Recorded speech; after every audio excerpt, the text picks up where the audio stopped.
नमस्कार साथियों, स्वागत है आपका दृष्टि आईएएस के टारगेट CUET 2024 सामान्य अध्ययन सीरीज।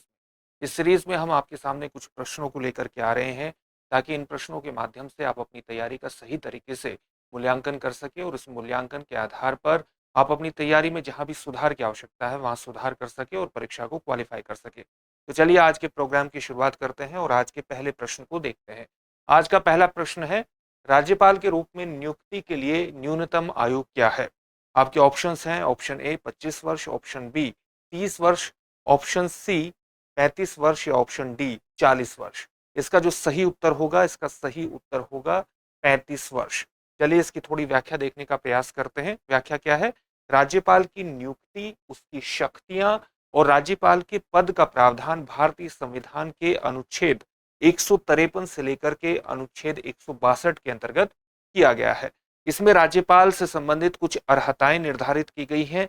कौन कौन सी अर्हताएं हैं? जैसे राज्यपाल नियुक्त होने के लिए उसको किसी भी व्यक्ति को भारत का नागरिक होना चाहिए, उसकी आयु कम से कम 35 वर्ष होनी चाहिए। इसके अलावा वह संसद या राज्य विधानमंडल के किसी भी सदन का सदस्य नहीं होना चाहिए और साथ ही किसी भी लाभ के पद पर उसे नहीं होना चाहिए। इन शर्तों के आधार पर उसकी अर्हताओं को निर्धारित किया गया है। आज के अगले प्रश्न को देखते हैं। अगला प्रश्न है, किसके शासनकाल में चंगेज खान ने भारत पर आक्रमण किया था? आपके ऑप्शन है बलबन, इल्तुतमिश, रजिया या अलाउद्दीन खिलजी।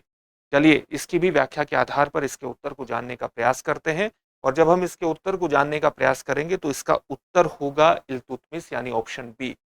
क्या है इसकी व्याख्या? चंगेज खान ने इल्तुतमिश के शासनकाल के दौरान भारत पर आक्रमण किया था। वह मंगोल साम्राज्य का संस्थापक और पहला महान खान था। मंगोल साम्राज्य ने 1221 से लेकर के 1337 तक भारतीय उपमहाद्वीप में कई बार आक्रमण किए और वे सिंधु नदी के आसपास के क्षेत्र को जीतने में भी सफल रहे थे। जब हम इल्तुतमिश के शासनकाल की बात करते हैं तो आप जानते हैं कि जब कुतुबुद्दीन ऐबक के बाद इल्तुतमिश ने अपने शासन की शुरुआत कब की थी? 1210 ईस्वी में इल्तुतमिश ने अपने शासन की शुरुआत की थी और इल्तुतमिश के शासनकाल के दौरान ही इस कई बार मंगोल शासक चंगेज खान ने आक्रमण किए थे। सामान्य तौर से इल्तुतमिश का जो शासनकाल है वो 1210 से लेकर के 1236 ईस्वी पड़ता है।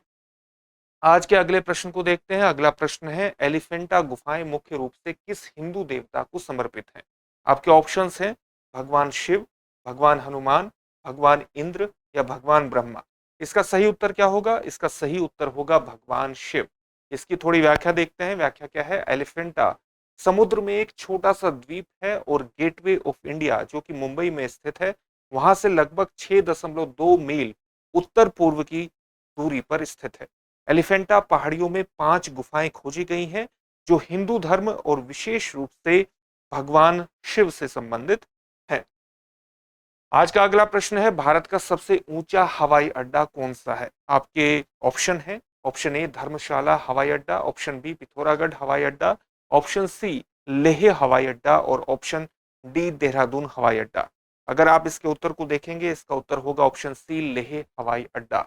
कुशोक बकुला रिम्पोचे हवाई अड्डा, जिसे आमतौर पर लेह हवाई अड्डे के नाम से भी जाना जाता है, भारत के उत्तरी भाग में लद्दाख क्षेत्र की सेवा करने वाला एक रणनीतिक रूप से स्थित घरेलू हवाई अड्डा है। लेह हवाई अड्डा समुद्र तल से लगभग 3256 मीटर यानी 10,682 फीट की ऊंचाई पर स्थित है। चलिए आज के अगले प्रश्न को देखते हैं। आज का अगला प्रश्न है, शतपथ ब्राह्मण का संबंध किस वेद से है? आप जानते हैं हमारे यहाँ 4 वेद हैं। 4 वेद कौन कौन से हैं? ऋग्वेद, यजुर्वेद, सामवेद, अथर्ववेद। इन्हीं में से आपको बताना है कि शतपथ ब्राह्मण इनमें से किस वेद से संबंधित है। तो शतपथ ब्राह्मण का जो संबंध है वो यजुर्वेद से है, तो ऑप्शन बी इसका सही उत्तर हो जाएगा।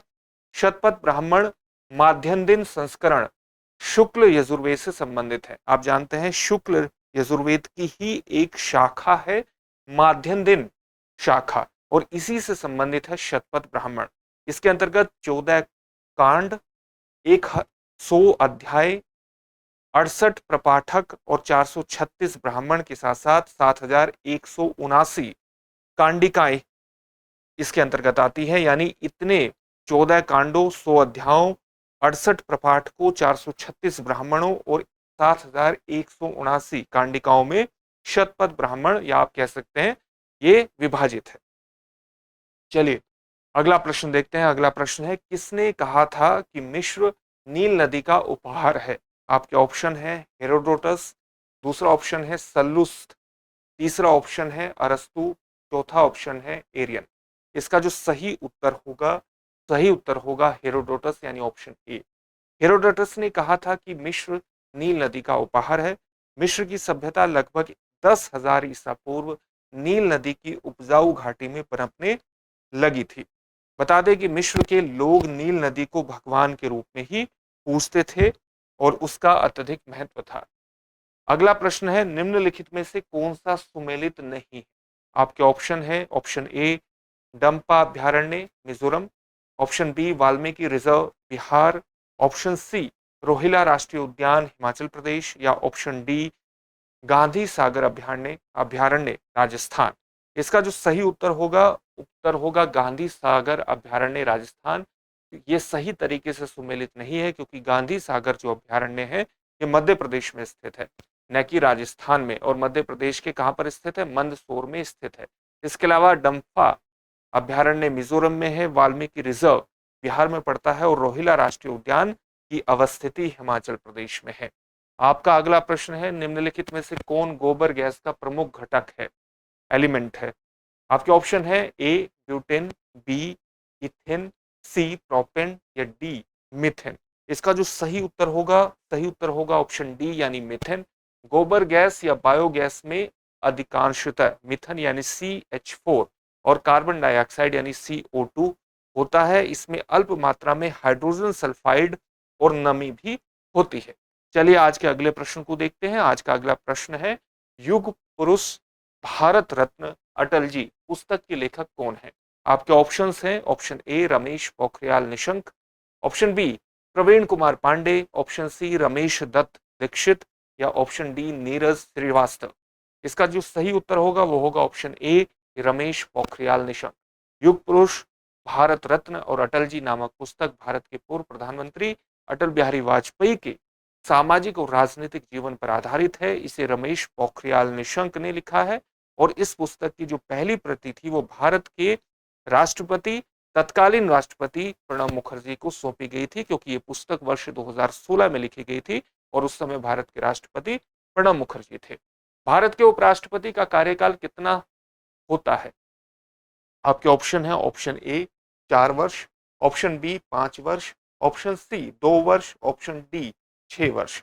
इसका जो सही उत्तर होगा वो होगा ऑप्शन बी यानी 5 वर्ष। देश के उपराष्ट्रपति का जो कार्यकाल होता है, जो राज्यसभा के पदेन सभापति भी होते हैं, देश का दूसरा सबसे बड़ा संवैधानिक पद है और 5 साल के कार्यकाल के लिए पद पर इनको रहना होता है। लेकिन कार्यकाल समाप्त होने के बावजूद उत्तराधिकारी के पद भार ग्रहण करने तक वह पद पर बने रहते हैं। लेकिन यानी जब उनका उत्तराधिकारी का जब तक चयन नहीं हो जाता तब तक वो उस पद पर बने रहते हैं। आज का अगला प्रश्न है, ओजोन परत किस वायुमंडलीय परत में स्थित है? आपके ऑप्शन है, ऑप्शन ए मध्यमंडल, ऑप्शन बी वायुमंडल, ऑप्शन सी समताप मंडल या ऑप्शन डी आयन मंडल। तो ओजोन परत कहां पर स्थित है? आपने सुना होगा समताप मंडल में ये स्थित होती है, जिसको स्ट्रेटोस्फीयर भी कहा जाता है। तो ऑप्शन सी इसमें सही उत्तर हो जाएगा। अधिकांश ओजोन लगभग 90% समताप मंडल में पाई जाती है, जो पृथ्वी की सतह से लगभग 10 से 16 किलोमीटर ऊपर से शुरू होता है और लगभग 50 किलोमीटर की ऊंचाई तक ये फैला हुआ है। ओजोन परत ऊंचाई और मोटाई में कुछ भिन्नता के साथ पूरे विश्व में फैली हुई है। आज का अगला प्रश्न है, निम्नलिखित में से कौन सा युद्ध 1527 में बाबर और राजपूतों के बीच लड़ा गया था? आपके ऑप्शन है, पानीपत का पहला युद्ध जो 1526 में हुआ था, दूसरा खानवा का युद्ध, तीसरा घाघरा का युद्ध, चौथा चंदेरी का युद्ध। तो इसका जो सही उत्तर होगा वो होगा ऑप्शन बी खानवा की लड़ाई। खानवा की लड़ाई किसके बीच हुई थी?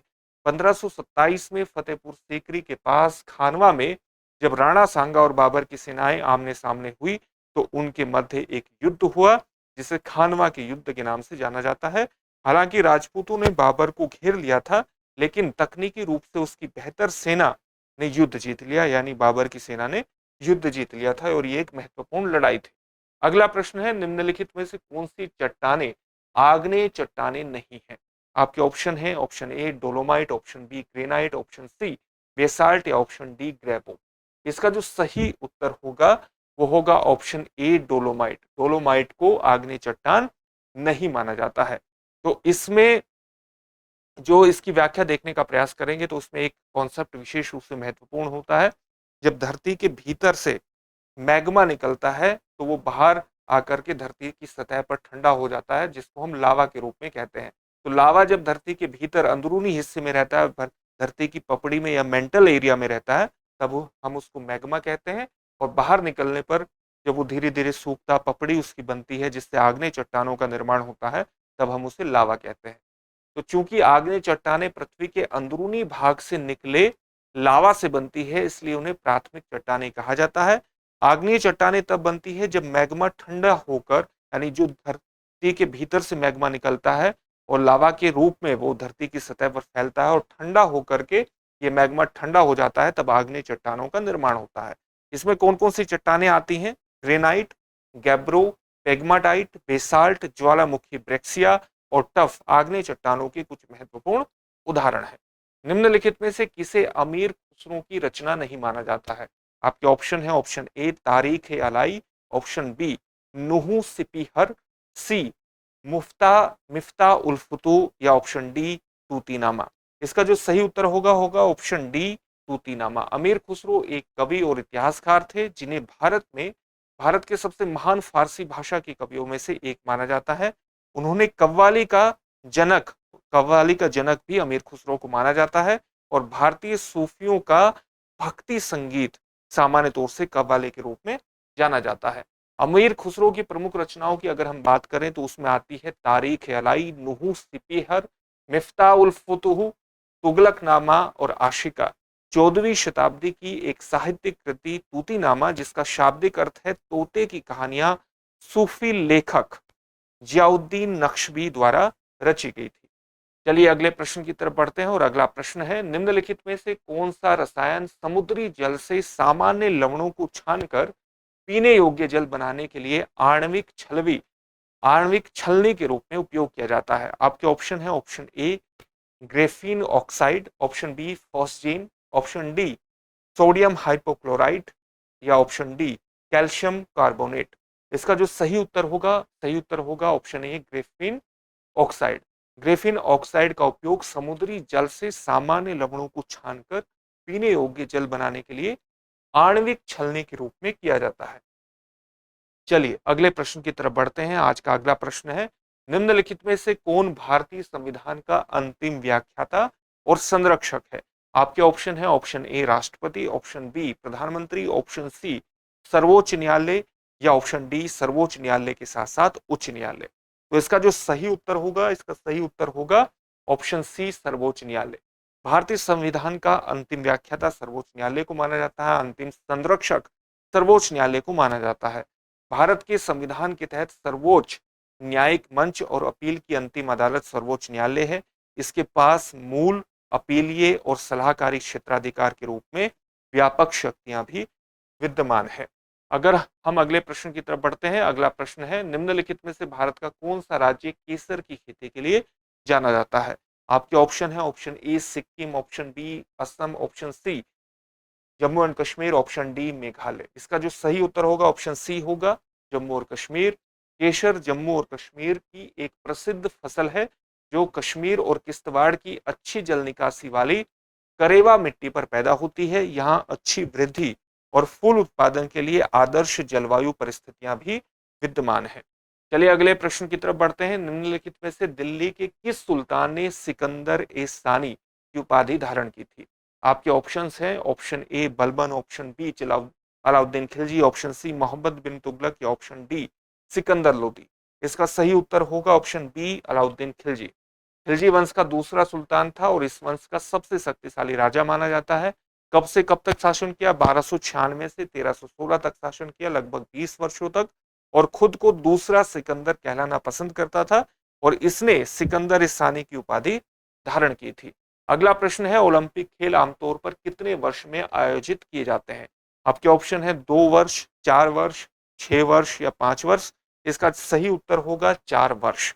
ओलंपिक खेल आमतौर पर हर वर्ष हर 4 साल में आयोजित किए जाते हैं। 4 साल की अवधि में हर 2 साल में ग्रीष्मकालीन और शीतकालीन ओलंपिक बीच बीच में बारी बारी से आते रहते हैं। यानी आप ये मानिए कि मान लिया ग्रीष्मकालीन ओलंपिक हुए वर्ष 2020 में, तो अगले ग्रीष्मकालीन ओलंपिक कब होंगे?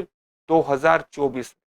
इसी प्रकार से जो शीतकालीन की अवधि होती है शीतकालीन ओलंपिक की, वो 2022 होगी और उसके बाद 2026 होगी। तो इस प्रकार से ये दोनों 2-2 वर्ष के अंतराल पर आते रहते हैं और एक ओलंपिक के बीच जो अंतराल होता है वो सामान्य तौर से 4 वर्ष का होता है एक तरह के ओलंपिक के बीच। अगला प्रश्न है, किस वर्ष को भारत के जनसांख्यिकीय इतिहास में महान विभाजन का वर्ष भी कहा जाता है? आपके ऑप्शन है 1921, 1901, 1931 या 1951। चलिए, इसका उत्तर है 1921 यानी ऑप्शन ए। जनगणना आयुक्त ने वर्ष 1921 को महान विभाजन का वर्ष क्या है कहा है। 1951 से 1961 के बीच जनसंख्या में तेजी से वृद्धि हुई और इसे जनसंख्या विस्फोट का काल कहा जाता है। आज के अभ्यास प्रश्न को देखते हैं। आज का अभ्यास प्रश्न है आपका, मोटर चालक अपने पीछे की सड़क देखने के लिए किस प्रकार के दर्पण का उपयोग करते हैं? आपके ऑप्शन है, ऑप्शन ए उत्तल, ऑप्शन बी अवतल, ऑप्शन सी समतल, ऑप्शन डी अवतल उत्तल। इस प्रश्न का उत्तर आप हमें कमेंट बॉक्स में कमेंट करके जरूर दीजिए। फिर से एक नए सेशन में आपसे मुलाकात होगी। बहुत बहुत धन्यवाद।